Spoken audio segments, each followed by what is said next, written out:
중년 여성 한 분이 목사님을 찾아와서 목사님 저 회개할 게 있습니다 라고 얘기를 했어요. 아니 뭘 회개하시려고 그럽니까? 멀쩡하게 생기신 분이에요.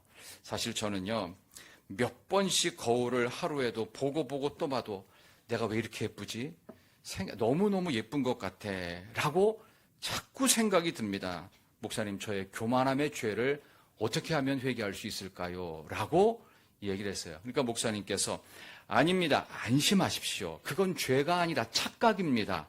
절대 그런 기도하지 마시고 분별력과 지혜를 달라고 기도하시면 딱 맞을 것 같습니다. 그렇게 얘기를 했대요. 우리가 정확히 모르면서 착각하고 분별력이 필요할 때가 있습니다. 그게 뭐냐 하면 일과 사명을 혼동할 때가 있습니다.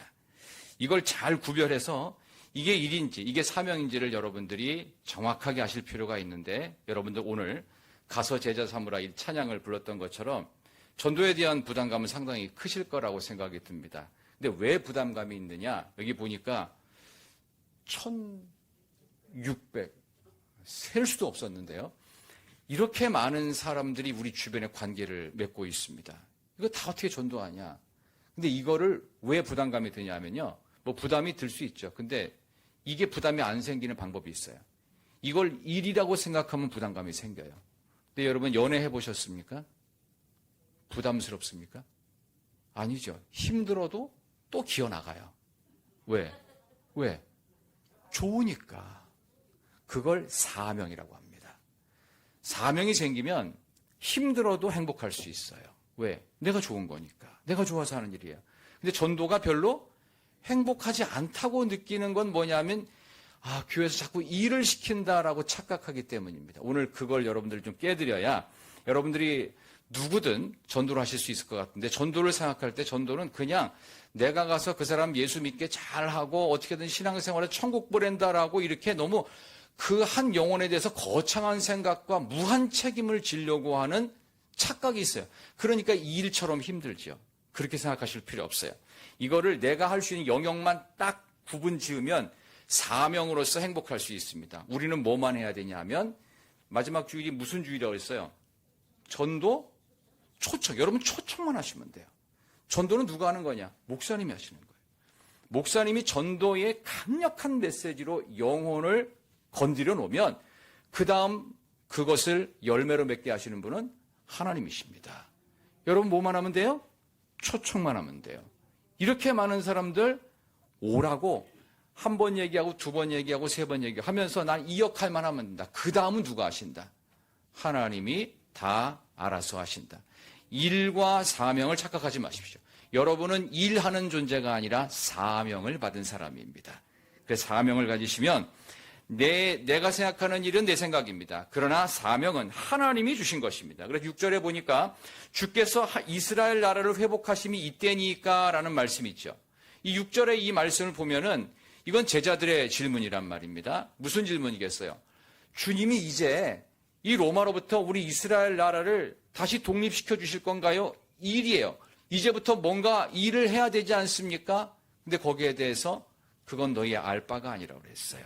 오직 성령이 너희가 심한 너희가 권능을 받고 예루살렘과 온 유대와 사마리아와 땅끝까지 이르러 내 증인이 되리라. 그래서 땅끝까지 주님의 증인. 초청만 하는 거예요. 증거만 하면 돼요. 증거만 하면. 예수 안 믿으면 안 됩니다. 예수 믿으니까 나도 예수 믿기 전에는 이렇게 대충 살았는데 예수 믿고 나니까 이렇게 살게 됐어요. 한번 와보세요. 이거예요. 이것만 하면 됩니다. 그 다음에 내가 그렇게 열심히 했는데 왜 안 왔느니, 그 사람은 한 번만 오고 교회를 안 오니, 그 부분에 대해서는 마음을 좀 가볍게 털어내십시오. 그러면 일거리가 아니라 사명으로 여러분의 삶이 찬란해질 줄로 믿습니다. 일을 하게 되면은 나타나는 증상이 세 가지가 있어요. 일을 잘 하게 되면 내가 교만해질 수 있어요. 근데 일을 하는데 부담스럽고 힘이 들어요. 그럼 어떻게 돼요? 그 다음에는 그로 인해 가지고 마음이 두려워요. 왜 그 일하는 게 부담스럽고 두려운 거예요. 그 다음에 자꾸 일만 하다 보면 나중에는요, 이 일로 인해 가지고 사람이 매너리즘에 빠지게 됩니다. 일거리라고 생각하는 것은 나를 행복하게 할 수 없습니다만은 사명이라고 생각하면 어떻게 해요? 그 다음에는 반대가 있어도, 남들이 싫어해도, 남들이 뭐라고 하건 상관없이 할 수 있어요. 사명이기 때문에. 여러분들 처음에 말씀드린 것처럼 남녀 간에 이렇게 교제를 해보시면은 느끼시는 게 그거예요. 자식들한테 사랑해 주는 거 힘든가요? 근데 힘이 들어요. 왜 용돈도 줘야 되죠. 공부도 시켜야 되죠. 말도 안 듣는데 그 다음날 아침에 밥 해줘야 되죠. 뭐 해줘야 되죠. 필요할 때마다 뭐 시켜줘야 되죠. 부담이 보통 큰 게 아니에요. 자식은 평생 무한 책임처럼 느껴집니다. 근데 이걸로 인해 가지고 싫어하는 부모는 없습니다. 왜요? 부모이기 때문입니다. 여러분에게 맡겨진 사명은 바로 그런 것입니다. 사랑에 대한 무한 책임을 주님의 마음으로 여러분이 가지시면 제일 좋겠다. 우리 그런 마음에서 오늘 이 본문의 말씀을 가지고 제가 메시지를 딱 한 가지만 전하려고 그러는데 그 본문의 핵심 메시지가 바로 8절에 있습니다. 8절 한번 다시 한번 보겠습니다. 다 같이 한 8절 좀 비춰주시고요. 이 말씀 한번 같이 읽어보시죠. 오직 성령이 한번 같이 읽으십시다. 시작. 오직 성령이 너희에게 임하시면 너희가 권능을 받고 예루살렘과 온 유대와 사마리아와 땅 끝까지 이르러 내 증인이 되리라 하시니라. 아멘. 땅 끝까지 주님의 증인입니다. 그런데 오직 뭐가 임해야 돼요? 성령이. 성령은요, 여러분이 스스로 내가 만들어서 누구한테 줄 수 있는 거예요? 아니면 위로부터 하나님이 주시는 거예요? 하나님이 주시는 겁니다. 그러니까 그 능력을 받아야만 이게 가능하다는 얘기죠. 그러니까 초청을 하기 전에 하나님, 내 안에 없는 하늘로부터 임하는 성령의 능력을 주시옵소서. 그러니까 제자들이 매번 질문했던 게 이스라엘 나라를 회복시켜서 로마로부터 독립할 때가 지금입니까? 라고 일을 하려고 하잖아요. 일을 하려고 하지 말고 성령이 임하니까 하지 말라고 해도 나가서 복음을 증거합니다. 그게 사명이에요, 사명. 그래서 하나님 나에게 전도할 사명을 달라고 기도하지 마시고 위로부터 능력을 임입어 주시옵소서. 한번 따라해 볼까요? 여러분 가슴에 한번 손을 대시고 한번 저를 따라하시면 좋겠습니다. 한번 가슴에 손을 대시고요. 눈을 한번 감고 하겠습니다. 저 한번 세 마디 한번 따라하겠습니다. 똑같은 말 세 마디 이렇게 하겠습니다. 내 안에 없는 능력을 주시옵소서. 시작. 내 안에 없는 능력을 주시옵소서. 내 안에 없는 능력을 주시옵소서. 내 안에 없는 능력을 주시옵소서. 아멘. 그겁니다. 눈 뜨십시오. 내 안에 없는 능력을. 그래서 사명은 내 안에 없는 능력이에요. 아까 얘기 또 한번 할게요. 우리 앞에 자매님이 찬양을 잘하시고요. 우리 목사님이신 것 같은데 너무 열정적으로. 제가 찬양 인도를 많이 들어봤지만 이렇게 화산 폭발하는 것처럼 찬양 인도하는 거 처음 들어봤어요. 와, 여기 떠나가는 줄 알았어요. 정말 오순절 성령 강림이 임하는 것 같은 느낌이었어요. 앉아있으면서 막 회개가 나오고 근데 나부터 회개해야 되겠구나. 굉장히 뜨겁게 찬양 인도를 하시던데 정말 그런 것처럼 내가 누군가를 좋아하는 마음이 생기면 그때 사람의 전두엽에서 상대를 바라보는 판단력이 흐려진다고 하죠. 그래서 이 말을 전문 용어로 콩깍지가 씌었다라고 얘기합니다. 그렇죠? 눈에 콩깍지가 씌어가지고 안 보여야 돼요. 뭐가 안 보이냐? 허물이 안 보이고 단점이 안 보이고 시원찮은 게 안 보이고 다 괜찮아 보여야 돼요. 이게 하늘로부터 임하는 성령의 능력이에요. 왜? 불쌍한 구원받지 못한 영혼으로 바라보는 성령의 능력이 사명감으로 임할 때 여러분 누구한테도 나가서 복음을 증거할 수가 있습니다.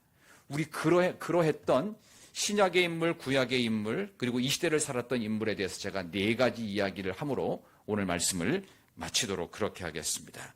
예수님 당시에 주님은 준비가 전혀 되지 못했던 제자들을 둘씩 보내시면서 복음을 전하게 하십니다. 마태복음 10장에 나오는데요. 그러면 왜 준비도 안 된 제자들을 이렇게 일부러 그들이 성령도 받지 않았어요. 일부러 보내셨어요. 왜 보내신 줄 아세요? 여러분 가운데도 전도하러 이렇게 초청한다고 그랬을 때 목사님이 하라고 해가지고 이름은 잔뜩 썼고 1600명인데 도대체 몇 명이나 올까 이런 걱정이 앞서시는 그런 사람을 마치 목사님이 예수님의 마음으로 전도하라, 초청해라 시켰어요. 왜 그러는 줄 알아요? 예수님이 하시던 방법을 그대로 흉내내는 겁니다. 실천을 위한 대비 훈련을 시키는 거예요. 최고의 전도 훈련이 뭐냐 하면은 잃어버린 양들에게 나가는 거예요. 가는 거예요. 가야 돼.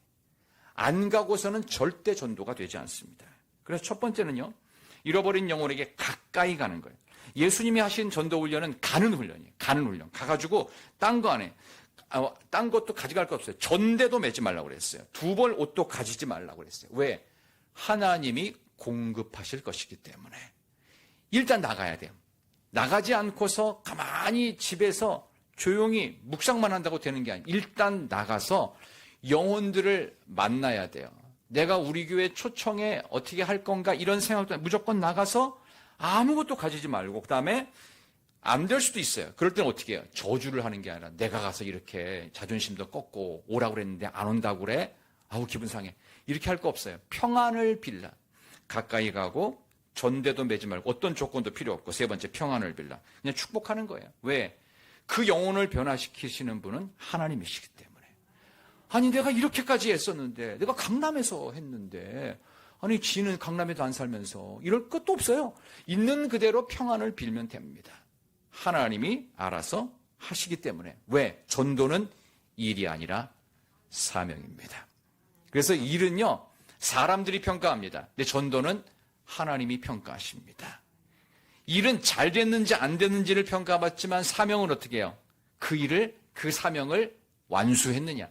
여러분은 가서 전하기만 하면 됩니다. 만약에 그 사람이 듣지 않으면 딴 사람한테 전하면 됩니다. 그 사람이 또 안 되면 또 다른 사람한테 또 전하면 되는 거예요. 이 초청이라고 하는 사명이 여러분께 있다면 여러분들은 그 일을 얼마든지 잘 감당하고, 그로 인해서 이것을 일거리로 생각해서 힘들어하지 말고 사명으로 생각해서 기쁘게 여기시기를 소망합니다. 열왕기하 4장 1절부터 7절에 보면 여러분이 잘 아는 엘리사의 그 제자들 중에서 선지자 생도 하나가 있었는데, 부부였던 사람인데 남편이 죽은 거예요. 선지자가 죽은 거예요. 생도가 죽었어요. 그러니까 쉽게 말하면 신학대학원 신대원생 남편이 돌아가신 거예요. 그래갖고 이 신대원생의 부인이 와가지고는 엘리사한테, 아니 세상에 당신이 아는 이 생도가 죽으니까 우리 아들 둘을 저들이, 우리가 돈 빌린 데가 있는데 거기서 종으로 끌려가려고 한다고, 이거 어떻게 해야 되냐고 하면서 와서 엘리사에게 하소연을 합니다. 그때 엘리사가 했던 말이, 너가 집에 지금 뭐 갖고 있냐? 기름병이 있다고. 그래요? 그러면은 이웃집에 가가지고 빈 그릇들을 잔뜩 빌려와라. 조금 빌리지 마라. 조금 빌리지 말고 많이 빌려오라고 그랬어요. 그러니까 그 말에 있는 그대로 순종해서 아들들까지 총동원시켜서 전부 다 그릇을 빌려오죠. 그리고 있는 기름병에 있는 그 기름을 빌려온 그 많은 빈 그릇에 계속 따라 부어라. 이거 그 많은 그릇에 조금 부으면 끝날 텐데. 근데 문을 닫아요. 야, 이거 우리끼리 비밀이야. 우리끼리 비밀이고, 아마 거기서 두 가지 마음이었을 거예요. 하나는 엘리사 선지자가 말했으니까, 기적의 선지자니까 진짜 기적이 일어날 수도 있고 아니면 창피를 당할 수도 있어. 그러니까 아무도 모르게 우리끼리. 그렇지만 우리는 기적이 일어난다고 생각하고 한번 해보자 해가지고 정말 기름을 부었죠. 어떻게 됐죠? 빌려온 빈 그릇이 가득 찼어요. 속으로 조금 더 빌릴 걸. 이런 마음이 들 때까지. 여러분들이 사명의 큰 그릇을 가지면요, 그걸 누가 채워요? 근데 여러분은 내가 채우려고 했잖아요. 그러니까 일거리처럼 부담감 만들어요. 믿음의 큰 그릇, 사명의 큰 그릇이 있으면 하나님이 채우세요. 그래서 어거스틴이 그런 말을 옛날에 했다고 그러잖아요. 사람의 영혼 속에는 하나님만이 채우실 수 있는 빈 공간이 있다고. 그게 사명이에요. 사명의 공간이에요. 하나님이 채우실 수 있는 빈 공간을 준비하셔서 내 안에 없는 능력을 주시옵소서. 내가 노력하고 수고하고 애쓰고 눈물 흘리고 땀 흘려봤지만 안 될 때가 있죠. 그걸 어떻게 해야 돼요? 그때는 하나님의 사명의 영역이에요. 하나님 주신 영역이에요. 여러분 자녀들 가운데에서도 아픈 손가락 같은, 죄송합니다, 말을 지질이 안 듣는 자식이 있어요. 그죠? 그거 어떻게 해요? 하나님이 채워주실 사명의 영역이에요. 하나님께 맡기라는 겁니다.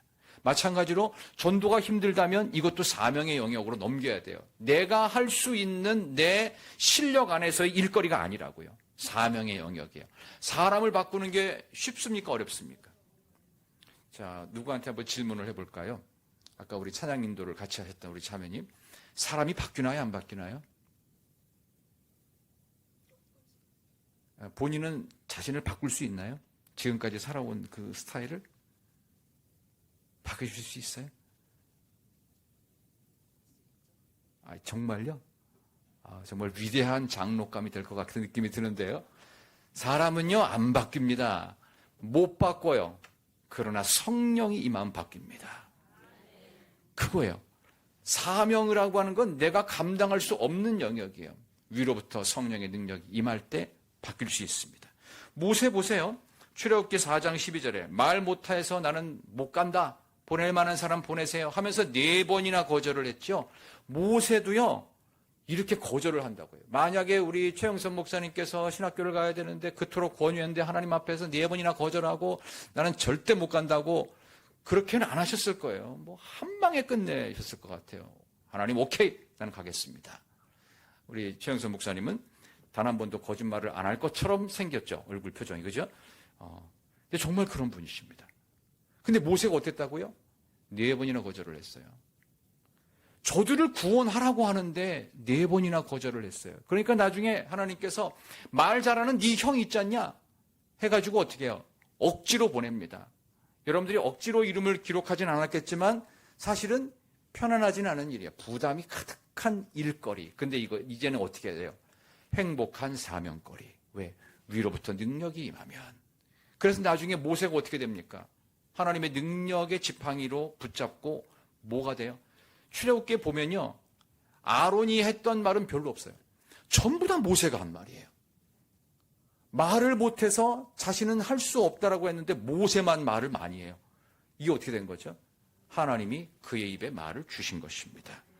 그래서 성경에 보면 그렇게 돼 있죠. 출애굽기 4장 12절에 내가 내 입과 함께 있어 할 말을 가르치리라. 모세도 말을 못해서 4번이나 거절했는데 하나님, 저도 전도 못한다고 생각해서 이걸 거절하고 싶지만 모세의 입에도 주셨던 그 전도의 말을 하나님 내 입에도 주시옵소서. 그럼 사명자로 바뀝니다. 그래서 생각지도 않은 말이 툭툭 튀어나올 수 있어요. 그게 성령의 능력을 받아서 여러분들이 초청의 사명 잘 감당하시기를 진심으로 소망합니다. 만약에 모세가 말을 엄청 잘했다면 출애굽기가 40장으로 안 끝나고 200장, 230장 해가지고 출애굽기 읽느라고 정신이 없었을 거예요. 근데 말을 못했으니까 그만큼 하고 끝났다 싶을 정도로 모세의 입술에 하나님께서 말을 주시더라. 우리에게도 하나님이 주시는 말을 통해서 초청의 사명 잘 감당하시기를 바랍니다. 마지막으로 한 명 더 실질적인 한 사람을 말씀드리면 D.L. 무디라고 하는 사람입니다. 실력이 없어가지고요, 교회학교 교사가 되겠다고 은혜는 받았는데 공부를 해본 적이 있어야죠. 영어를 제대로 문법적으로 제대로 구사를 못해요. 글씨도 제대로 잘 못 쓰는 사람이에요. 나중에는 좀 나아졌다 그러는데, 그러니까 젊은 시절에 교회학교 교사가 되려고 그러는데 교회학교 부장선생님 혹시 이 가운데 계시는지 모르겠습니다. 학교도 안 나오고 영어도 잘 쓸 줄도 몰라요. 근데 와가지고 저 부장선생님 저 교사하고 싶은데요 라고 하면 그 교사에게 아이들을 맡길 학부모님 계십니까? 저 같아도 안 맡길 것 같아요. 근데 또 어떻게 해요? 또 이 부장님 체면에 그 안 맡길 수가 없으니까 어떻게 했을까요? 여러분이 혹시 들어보셨을 수도 있어요. 그러지 말고 지금 당장은 맡길 아이들은 없지만 교사로 임명할 테니 밖에 나가서 전도해서 반을 만드세요. 아, 그래요? 그래서 정말 놀이터 가서 한 명, 길거리에서 한 명, 이런 식으로 해가지고 반을 모아가지고 정말 그 교회 학교가 수백 명이 모였어요. 선생님은 한 명, D.L. 무디. 그 유명한 무디 반이잖아요. 그래서 교회 학교 선생님이 되고 싶으신 분들은요, 밖에 나가가지고요, 애들을 데리고 오세요. 그래서 이 반을 꾸려보시는 것도 추천할 만큼 그만큼 유명해졌습니다. 그래서 나중에 이 D.L. 무디가 워낙 많은 사람들에게 전도를 잘하고 하니까 이 폭발적인 전도의 그 이야기들을 유명한 대학에서 듣고 싶었어요. 그래서 미국에서 유명하다는 예일과 하버드, 그 다음에 대서양을 건너서 영국의 그 유명하다고 하는 옥스퍼드, 캠브리지에서 집회를 열어서 초청을 하려고 했는데 이 대단한 수재들이 모인 이 유명한 대학교 학생들이 뭐라고 했냐면은 우리 같은 수재가 저렇게 못 배운 사람의 말을 들을 필요가 있겠냐, 이렇게 말하는 학생들이 많았습니다. 근데 정말 거짓말처럼 예일이든 하버드든 옥스퍼드든 캠브리지든 가는 대학마다 이틀 만에 처음에는 팔짱 끼고서 딴 데 보고 있던 많은 학생들이 이틀 만에 집중하고 은혜 받고 뒤집어졌대요. 이거는 하나님께서 모세의 입에 말을 넣어주셨듯이 D.L. 무디의 입에 말을 넣어주셨어요. 일이 아닌 거예요. 사명인 것입니다. 이 사명의 뜨거운 성령의 능력이 부어지면 배우지 못하고 문법적으로 안 맞는 말을 전할지라도 영혼을 구원할 수 있습니다. 그렇게 말을 잘 구사하고 많이 배우고 똑똑한 사람들이 단 한 명도 하나님께로 인도하지 못하는데 D.L. 무디는 학교를 가본 적도 없는데 수백 명을 인도한다라고 하면은 그건 일이 아니라는 것을 반증하는 것입니다. 하나님이신 성령의 능력으로 사명받은 거예요. 그럼 데리고 올 수 있습니다. 우리 목사님 여기가 좀 몇 명 정도 앉을 수 있습니까? 150명. 이 자리가 차고 넘칠 줄로 믿습니다. 아멘을 안 하시는 분들도 아멘을 하시게 될 거예요. 하나님께서 여러분에게 성령의 능력으로 함께 하시면 그렇게 될 줄로 믿습니다. 문도 열어놔도 밖에도 중간에 의자 앉히고 이렇게 하면서 그 다음에 전도 메시지는 목사님이 알아서 하시는 거예요. 열매는 하나님이 알아서 하시는 거예요. 여러분은 뭘 알아서 해야 돼요? 전하기만 하면 돼요. 초청만 하면 돼요. 안 오면 할 수 없어요. 뭐예요? 평안을 빌라고 평안을 빌어. 전대도 갖고 가지 말아요. 두벌옷도 필요 없는 거예요. 내게 있는 조건이 그래서 내가 뭐 기가 막힌 뭘 선물을 준비하고 옷을 잘 입고 나가야 전도한다. 그게 아닙니다. 여러분 전하기만 하면 되는 거예요. 전하기만 하면 돼요. 바로 그러한 역할입니다. D.L. 무디가 나중에 유명해지고 나니까 집회가 많이 들어와요. 그러고 나니까 이제 자기가 그 섬기는 교회를 비우게 되는 일이 있었어요. 그럼 어떻게 누가 다른 설교자가 나와야 될 거 아니에요. 우리 최영선 목사님이 세계적으로 유명해서 다음 달에 뭐 케냐 집회를 가신다고 해요. 여기 누가 설 거예요? 그렇죠? 그런 것처럼 자리를 강단을 비우게 되니까 어쩔 수 없이 당시에 너무나 말씀을 잘 전하는 17살짜리 소년 설교자가 있었습니다. 그 아이의 이름이 헨리 무어 하우스라는 아이가 있었어요. 근데 말을 너무 잘하는 거예요. 특별히 복음 전도의 말들을 기가 막히게 하면서 성경을 너무 잘 풀어요. 그래서 어쩔 수 없이 이 아이를 단상에 세웠습니다. 무디가 단단을 비웠던 두 번의 설교를 했는데 무디보다 더 잘해. 무디가 설교할 때보다 더 많은 은혜를 받는 거예요, 사람들이. 그래서 무디가 왔더니 굉장히 기분이 좋았을까요? 안 좋았을까요? 왜 안 좋아요? 너무 잘하니까, 그죠? 그런 마음이 들더라는 거예요. 그런데 그걸 내색은 못하고 안 되겠다. 그러면 얼마나 잘하는지 좀 더 시켜보자 했더니 이 아이가 뭘 갖고 설교했냐면은 17살짜리 헨리 무하우스가 요한복음 3장 16절 하나님이 세상을 이처럼 사랑하사 독생자를 주셨으니 이는 저를 믿는 자마다 멸망치 않고 영생을 얻게 하려 하심이. 이걸 가지고서 두 번 설교를 해가지고 성도들이 무디 때보다 더 은혜를 받았는데 무디가 딱 앞에 앉아있는데 이 아이가 4번 설교를 더 했어요. 근데 성경 본문이 똑같아요. 요한복음 3장 16절. 그러니까 나중에 총 6번의 설교를 했으니까 무디가 따로 불렀어요. 수고 많았다. 아주 잘했는데 너 그 본문 말고 딴 성경 말씀도 많이 할 텐데 한 번 더 시켜볼 테니까 좀 이번에는 제발 성경 본문 좀 바꿔서 설교를 해달라. 알겠다고 했습니다. 설교하는 당일날 아침이 딱 되었어요. 자, 헨리 무하우스라고 하는 17살짜리 설교자는 과연 어떤 성경 본문으로 설교를 했을까요? 여러분들은 정말 해안이 있어요. 목사님한테 잘 배워서 그런 거예요, 그건. 요한복음 3장 16절을 또 펼쳐 읽는 거예요. 그러니까 무디가 얼굴 표정이 아이고 저거 이랬는데 이 아이가 했던 그 7번째 똑같은 설교에 무디가 깨졌어요. 이 아이가 나와서 이렇게 얘기하는 거예요. 저는 우리 무디 목사님한테 권면을 받았습니다. 요한복음 3장 16절 말고 다른 본문으로 하려고 제가 아무리 노력을 해도 요한복음 3장 16절 이상의 감동이 없었습니다. 그러면서 하나님이 세상을 이처럼 사랑하사 독생자를 주셨으니 이것 이상의 감동적인 복음 메시지가 어디 있습니까? 하면서 앞에서 막 눈물로 설교를 하는 거예요. 무디가 그때 생각이 확 바뀌었어요. 그래서 엄청난 사건이 하나 벌어집니다.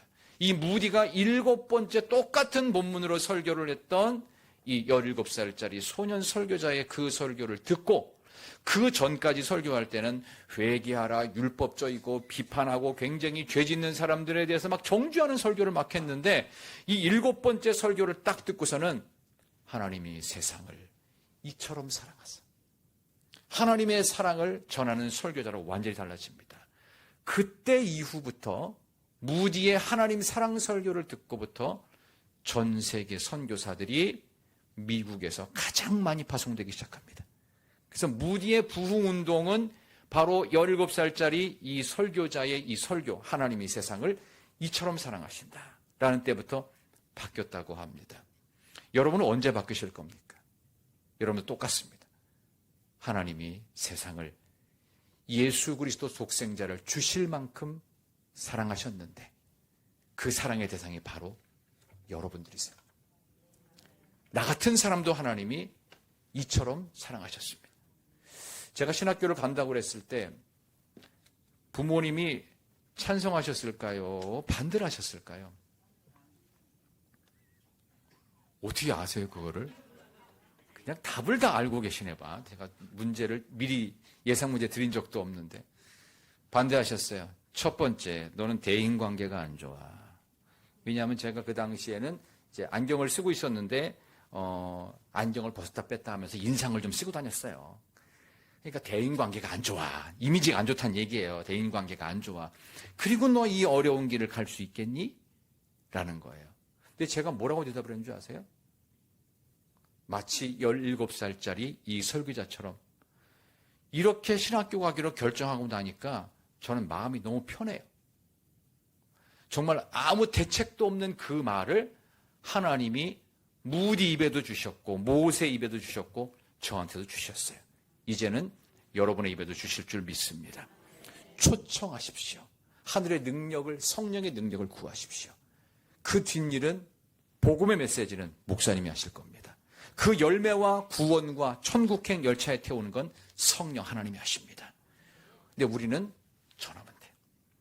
부담감을 줄이시고 사명감으로 새로워지시기를 바랍니다. 전도는 일이 아닙니다. 사명입니다.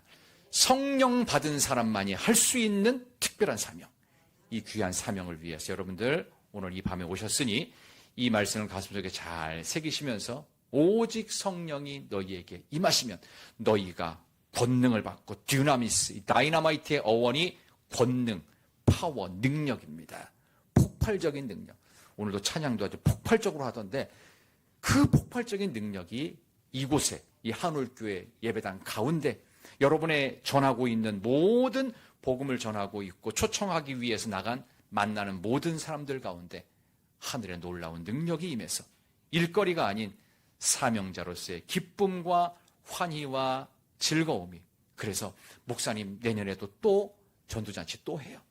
내후년에는 조금 더 잘 해봐요 하면서 해마다 이런 일들이 계속 아름다운 복음의 전도로 여러분을 기쁨의 사명자로 행복한 사명자로 만들어주실 줄로 믿습니다.